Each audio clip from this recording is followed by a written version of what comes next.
Brampton, the Canadian Prime Minister took the moral high ground in Parliament. Let me be very, very clear. The individuals who are inciting violence and division and hatred in no way represent either the Sikh community or the Hindu community in Canada. At the time of Diwali, Bandi Chor Divas, we're seeing communities come together to celebrate their diversity and their strength. We will continue to stand for the unity of Canadians.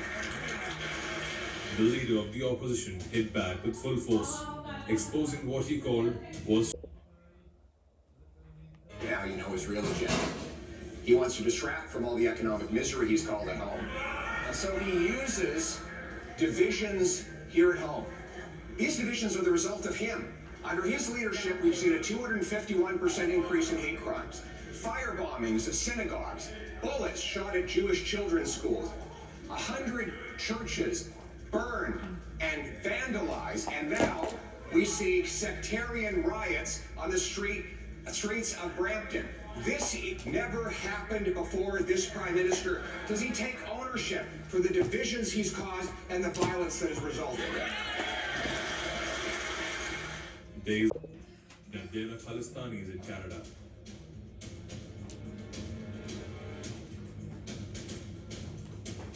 At a Diwali event, Trudeau said, there are many supporters of Khalistan in Canada, but they do not represent the Sikh community as a whole.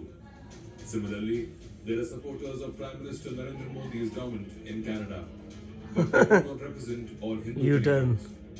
The very mention of Indian Prime Minister Modi's name by Trudeau makes little sense. Maybe Trudeau is still smarting under this unusually strong response on social media a few days ago. Also, nobody is saying Khalistanis represent the entire Sikh community. Indians know that all too well. And this message from a Canadian MP who is of Indian descent and also from Trudeau's own political party drives home the point. Politicians are deliberately avoiding, recognizing and mentioning Khalistanis as responsible for this attack, or are shifting the blame to other entities. The principal organizer of the Khalistan referendum in Canada has been arrested and charged in connection with the violent invasion of a Hindu temple in the Greater Toronto area. Peel Regional Police announced 35-year-old Inderjeet Gosal, a resident of Brampton, was arrested and charged on Friday with assault with a weapon. He was released under condition and is set to appear at the Ontario Court of Justice in Brampton at a later date. That's what the release has stated. The demonstration, which took place on the Gore Road, escalated into physical violence. You look at the evidence which the Canadians are citing. There's not a lot of there. And for me as an American, when I read the Canadian evidence and their accusations, we were in the territory relating to the assassination of John F. Kennedy. For example, arguing that the Indians were leveraging organized crime in Canada to do their own dirty work. Look, the complaint of the Indians all along is, why are you blaming us? You have this snowballing organized crime problem, which we've been warning you about, and it's almost like the Canadians are turning around and blaming everything on India that India warned the Canadians about to try to prevent. Right. Canadian Prime Minister Justin Trudeau has in fact now admitted that the supporters of Khalistan are indeed present in Canada. Trudeau's admission was made while he was addressing the Indian-Canadian diaspora in Ottawa Parliament Hill during Diwali celebrations. This statement follows the attack on the Hindu temple in Brampton last week, when a group of Khalistanis disrupted an Indian consular event at the mandir and attacked Hindus present there.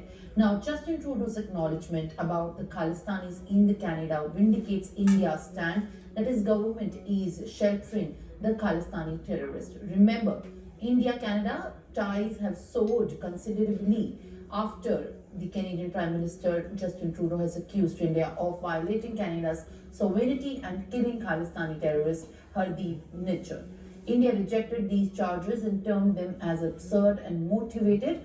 Besides, the Trudeau administration has consistently doubled down, going so far as to point fingers at Union Home Minister Amit Shah. But that's not all. Despite repeated requests from India, the Canadian government has not provided a shred of evidence over the last year incident. Meanwhile, Trudeau is adamant on turning a blind eye to the terror on Canadian soil. His admission has now affirmed India's position that his government has provided a haven for Khalistani terrorists and harbored the extremists. Let's in fact listen in to what the Canadian Prime Minister has said. In Canada, but they do not represent the Sikh community as a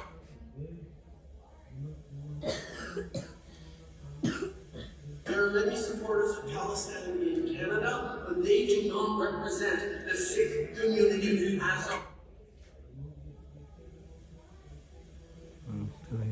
Well, at this point of time, the comments that we are just going to play in a bit by Canadian Prime Minister Justin Trudeau have also stirred a lot of reactions from different diaspora and even from the leaders of the House of Commons.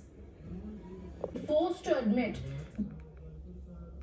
the BJP now says that the Canadian Prime Minister has been forced to admit, because of the videos that are now in public domain, because of what the entire world has witnessed, the BJP says that Justin Trudeau had no option really but to admit the presence of Khalistanis on Canadian soil.